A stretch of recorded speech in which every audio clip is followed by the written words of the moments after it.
아멘. 할렐루야. 새해 복 많이 받으세요. 네. 복 많이 받으라 그러면 누구든 다 좋아요. 네. 새해가 밝았습니다. 여러분, 오늘 우리는 하나님이 허락하신 새해 첫 주일을 하나님 앞에 나와 예배 드리고 있습니다. 여러분 모두가 새해를 맞아 마음을 새롭게 하고 또 각오를 다졌으리라 믿습니다. 우리 모두가 2026년이라는 새 도화지를 선물로 받았어요. 펼쳐놓았습니다. 하얗고 깨끗한 새 도화지 위에 각자 자기 인생의 그림을 그리며 채워놓아야 합니다.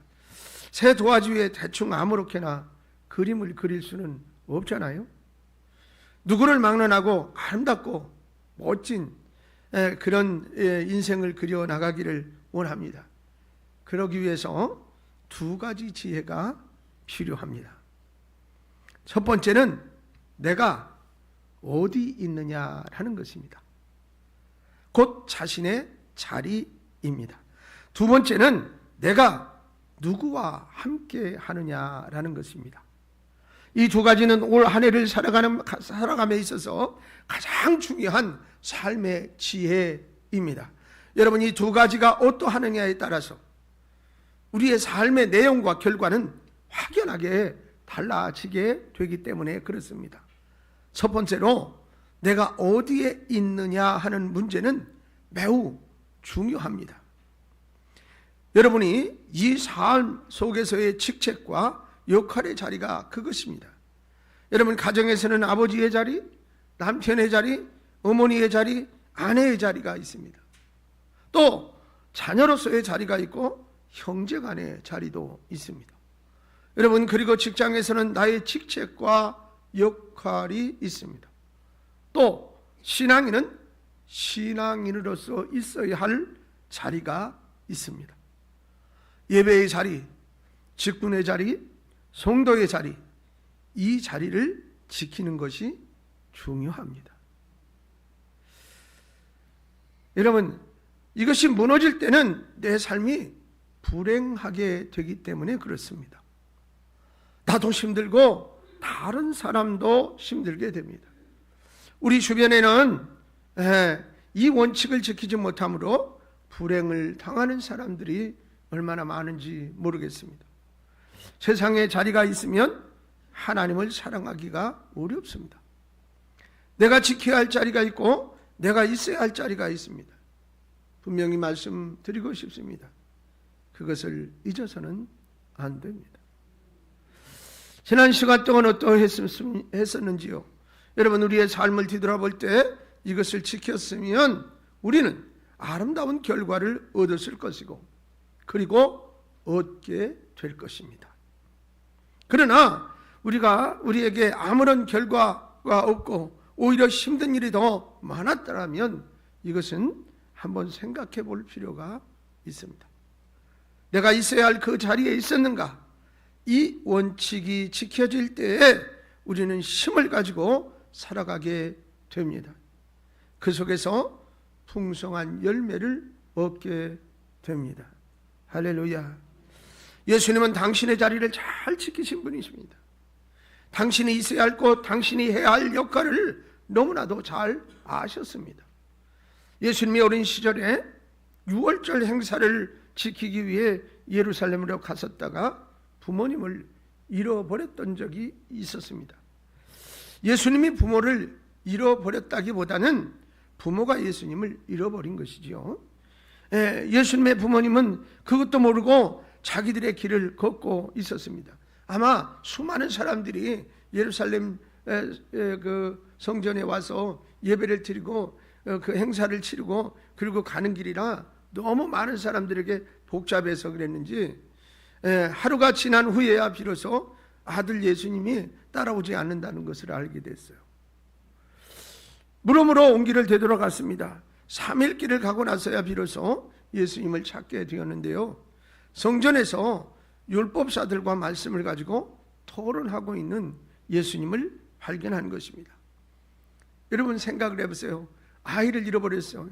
그래서 막 3일 동안 헤매가 거꾸로 돌아가는 가서는 이제 물어물어 가서 예수님을 만난 거예요. 우리 같으면 어쩌겠어요?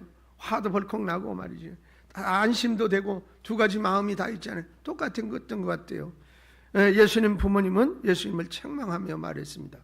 누가복음 2장 48절 말씀이에요. 뭐라고 그래요? 아이야, 어찌하여 우리에게 이렇게 하였느냐? 보라, 내 아버지와 내가 근심하여 너를 찾았노라. 걱정했다 이 말이에요. 여러분, 그때 예수님은 아주 정중하게 그 다음 절 누가복음 2장 49절에 이렇게 대답했어요. 예수께서 이르시되 어찌하여 나를 찾으셨나이까? 내가 내 아버지 집에 있어야 될 줄을 알지 못하였었나이까 하시니 그랬습니다. 예수님은 당신이 계셔야 할 자리가 성전이라는 것을 아시고 그 자리에서 말씀을 토론하고 계셨던 겁니다. 뿐만 아니라 십자가의 자리도 당신이 있어야 할 자리임을 분명히 아셨습니다. 그래서 내 뜻대로 마옵시고 아버지의 뜻대로 되기를 원합니다 하시면서 그 자리를 향해 가신 것입니다. 사랑하는 성도 여러분, 우리가 올 한 해 아름답고 귀한 결과를 이루기 위해서는 반드시 내가 있어야 할 그 자리를 지켜야 합니다. 하나님께서 나를 세워주신 그 자리의 의미를 바로 인식하고 그 자리에 올바르게 서 있으시기를 바랍니다. 올 한 해 내가 서 있어야 할 자리는 어디입니까? 두 가지를 먼저 말씀드리겠습니다. 먼저 첫째는 예배의 자리를 지키는 여러분이 되시기 바랍니다. 어떤 분들은 약속을 예배 시간에 잡아놓고 약속이 있어서 가야 한다고 예배를 빠지는 사람이 있어요. 여러분, 예배가 우선 되어지고 약속은 그 다음에 해야 되는데 거꾸로 살아요. 어쩌다 한번 빠지는 것도 아니고 늘 약속이 있다며 달아나는 성도가 있습니다. 여러분, 성도가 제일로 우선해야 할 자리는 예배의 자리임을 기억하시기 바랍니다. 시편 99편 9절 말씀에 너희는 여호와 우리 하나님을 높이고 그 성산에서 예배할지어다. 여호와 우리 하나님은 거룩하심이로다 그랬습니다. 하나님은 만물을 지으신 분이시고 내 인생의 모든 것을 주관하시는 거룩하신 분이십니다. 할렐루야. 여러분, 그 하나님을 향하여 예배를 사모하는 마음은 성도가 지녀야 할 근본인 것을 절대로 잊지 마시기를 바랍니다. 다음 성도가 지켜야 할 자리는 기도의 자리입니다. 바울 사도는 쉬지 말고 기도하라고 분명히 말씀했습니다. 그냥 기도하라는 것도 아니고 쉬지 말고 기도하라고 했습니다. 여러분, 사람이 어떻게 하루 종일 쉬지 않고 기도할 수 있겠습니까? 쉬지 않고 기도하려면 잠은 또 언제 청해야 합니까? 여러분, 이것은 언제나 어디서나 무엇을 하든지 마음의 중심이 항상 주님을 향하여 기도하는 마음으로 삶을 살아가세요. 그런 의미가 듭니다. 여러분, 성도는 성경 말씀대로 쉬지 않고 기도하는 삶을 살아야 합니다. 그만큼 성도에게 있어서 기도는 매우 중요하기 때문입니다. 성경에 나오는 우리의 신앙의 선조들을 보면 기도에 힘쓰지 않은 사람이 한 사람도 없습니다. 여러분, 모두가 다 기도하기에 힘썼고 눈물로 기도하는 삶을 살았어요. 병들어 죽을 운명에 처해진 시스기야 왕이 하나님 앞에 눈물로 기도할 때 하나님께서 이렇게 말씀하세요. 열왕기상 20장 5절에 보니까 뭐라고 그래요? 내가 내 기도를 들었고 내 눈물을 보았노라. 할렐루야. 여러분, 그렇습니다. 여러분이 올 한 해를 살아가면서 중심을 다하여 기도하며 삶의 모든 문제를 우리 주님께 맡기고 나아간다면 하나님께서 여러분의 기도를 들으시고 놀라운 은혜로 한 해를 충만하게 이끌어 가실 줄로 믿습니다. 할렐루야. 어렵습니까? 기본입니다. 기본을 지키면 잘 됩니다. 두 번째, 내가 누구와 함께 하느냐가 매우 중요합니다. 지금 내가 어디에 어느 자리에 있느냐도 중요하지만 내가 있어야 할 그 자리에 누구와 함께 하느냐 하는 문제 또한 더 중요합니다. 여러분, 나와 뜻이 맞고 마음이 맞는 사람, 나를 위로해주고 격려해주는 사람과 함께 하고 함께 할 수 있다면 그것 또한 축복입니다. 그런데 여러분, 하나님께서 나와 함께 하시고 내가 하나님과 함께 나의 자리에서 살아간다면 그것은 더더욱 놀라운 축복입니다. 오늘 주님께서 말씀하시죠. 오늘 본문 요한복음 15장 5절이에요.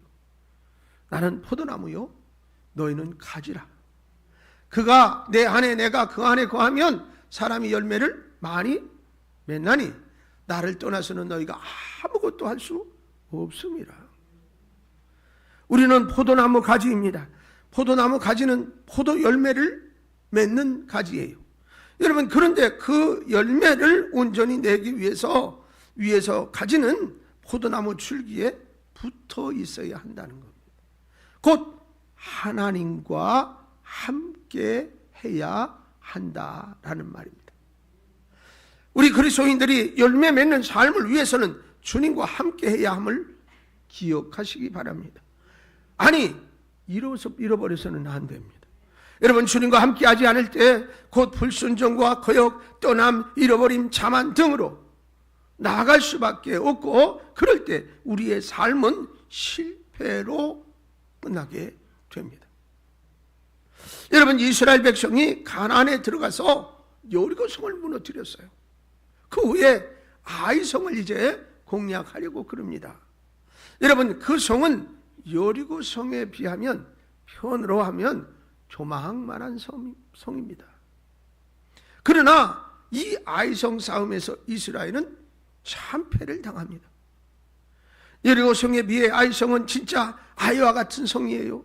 여러분, 그래서 2-3천 명만 보내면 충분히 이기고도 남는다고 큰 소리를 꽝꽝 쳤습니다.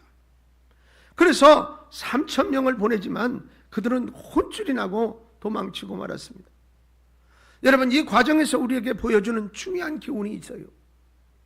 저들이 하나님과 함께하지 않았다라는 점이지요. 아이성 싸움을 자신들이 하려고 했다는 점이에요. 그리고 전투할 때는 어땠습니까? 철저히 하나님을, 여리고성 전투할 때는 철저히 하나님을 의지하고 그들이 나가지 않았어요. 하나님이 지시하는 대로 따랐고 하나님이 인도하시는 대로 따랐습니다. 처음부터 끝까지 하나님과 함께 했습니다. 그러나 이제는 아닙니다. 자신들이 다 하려고 합니다. 여러분, 하나님께 묻지도 않습니다.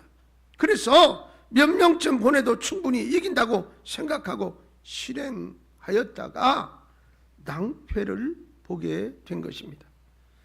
여러분, 아브라함과 이삭이 하나님과 함께하지 못함으로 그들의 삶에서 실패하는 모습도 우리는 볼 수가 있습니다. 약속의 가나안 땅에 기근이 들자 애굽으로, 그날 땅으로 그들이 떠나갑니다. 여러분, 이 일로 인해서 아브라함은 인간적인 면에서 그리고 신앙적인 삶에서 실패를 범하고 맙니다. 아내를 누이라 속이게 되고 그로 인해 아내를 빼앗길 뻔한 위기를 겪게 되어지고서야 정신을 차립니다. 나오미의 가정도 마찬가지였습니다. 베들레헴에 기근이 들자 엘리멜렉과 나오미 부부는 두 아들 말론과 기련을 데리고 모압 땅으로 떠나갑니다.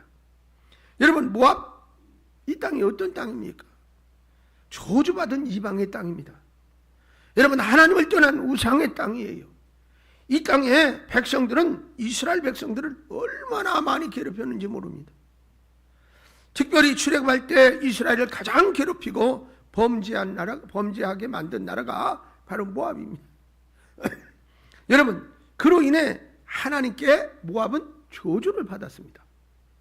그러한 땅입니다. 여러분, 그 땅으로 이 가정이 이사를 갑니다. 처음 갔을 때는 베들레헴보다 좋았습니다. 일단 먹을 것이 있었으니까요. 그러나 모압 땅에서 저 가정은 철저히 실패하고 맙니다. 엘레멜렉이 죽고 말론과 기련 두 아들도 죽고 맙니다. 나오미는 졸지에 남자들 다 잃어버리고 두 며느리와 함께 되었습니다. 여러분, 쌍과부도 아니고 쓰리과부예요. 지금은 별거 아닌 것 같지만 그때 당시는 끝났어요, 삶이. 과부가 할 수 있는 일이 아무것도 없어요. 먹고 살기도 어려운 거예요. 여러분, 그래서 성경에 뭐야? 과부와 나그네와 고아는 가장 천하고 불쌍한 존재로 여겼단 말이에요. 그러니까 이건 처참하게 실패한 삶의 모양으로 결과가 나타났습니다. 여러분, 두 며느리 중 오르바는 시어머니를 떠나 자기 갈 곳으로 가버리고 이제 룻과 함께 실패한 인생으로 베들레헴으로 돌아옵니다. 여러분, 저들이 실패할 수밖에 없었던 이유가 뭡니까? 그냥 우연히 그렇게 되었을 뿐이었습니까? 왜 하나님께서 어느 길을 통해서 이 가정과 이 사건을 우리에게 보여주고 있는 것입니까? 하나님을 떠날 때, 하나님의 집, 하나님의 땅을 떠날 때, 곧 하나님과 함께하지 않을 때 우리의 인생은 이렇게 될 수밖에 없다는 것을 우리에게 가르쳐주고 있는 것입니다. 그러나 하나님과 함께할 때 회복됩니다. 아멘, 아멘. 승리하게 됩니다. 성공적인 결과와 열매를 내게 됩니다. 하나님의 영광에 참여하게 됩니다. 아브라함도 그렇고 이삭도 그랬습니다. 나오미와 룻을 보세요. 저들이 모압에서 철저히 실패한 인생으로 베들레헴으로 돌아옵니다. 이것은 하나님께로 돌아옴을 의미하는 것입니다. 저들이 하나님과 함께 한다면 이제 저들은 영광스러운 인물로 쓰임받게 되었던 것을 알 수가 있어요. 보아스를 만나고 그를 통해 영광스러운 그리스도의 계보에 들어가게 되었습니다.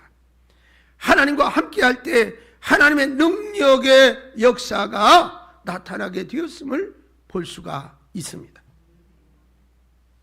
요나는 하나님의 명령에 순종하지 않았습니다. 니느웨로 가라고 하는 명령을 거역하고 타시스로 갔습니다. 왜 그렇습니까? 하나님의 명령을 자기 상식으로, 마음으로 도저히 받아들일 수 없었기 때문에 그랬습니다. 하나님이 진짜 선민 이스라엘의 원수된 민족 니느웨로 가라고 하시는가?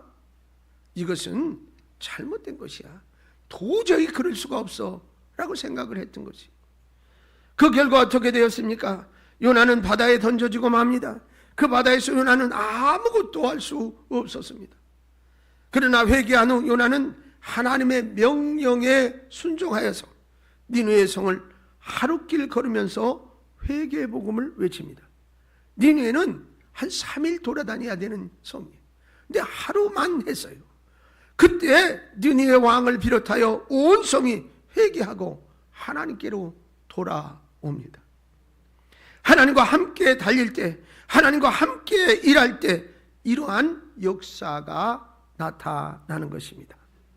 사랑하는 성도 여러분, 우리가 있어야 할 자리에서 하나님과 함께하는 삶을 살아간다면 하나님은 여러분을 사용하십니다. 쓰십니다. 여러분과 함께 하시고 여러분을 통해서 일하시고 영광의 결실을 거두게 하실 줄로 믿습니다. 내 힘으로 할 수 있다는 생각, 내 힘으로 하겠다는 생각, 이런 것이 내 마음에 있다면 내려놓으세요.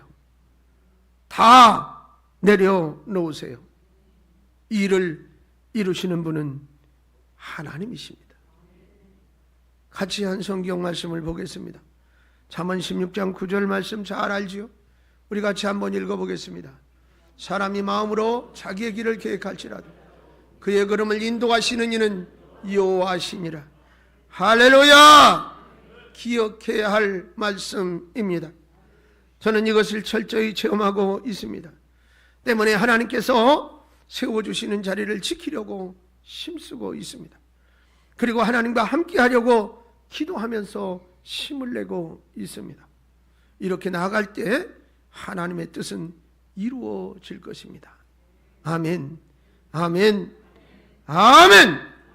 지난 세월 동안 우리가 이 삶을 살지 못했다면 이제는 새로운 마음으로 시작하십시다. 2026년도에는 내가 있어야 할 자리, 예배의 자리, 기도의 자리를 지키며 하나님과 동행하며 나아가십시다. 여러분, 자리도 너무 중요하지만 누구와 함께 하느냐가 중요하다고 말씀을 드렸어요. 하나님께서 여러분을 세워주신 모든 자리의 의미를 다시 한번 생각하고 회복하면서 하나님과 함께 달려가십시다. 여기에 승리가 있고 열매가 있고 능력이 있을 것입니다. 할렐루야! 올 한 해 이렇게 행하는 여러분을 하나님은 반드시 축복하실 것입니다.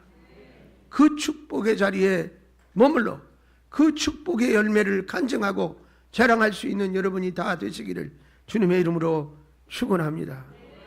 찬송하겠습니다.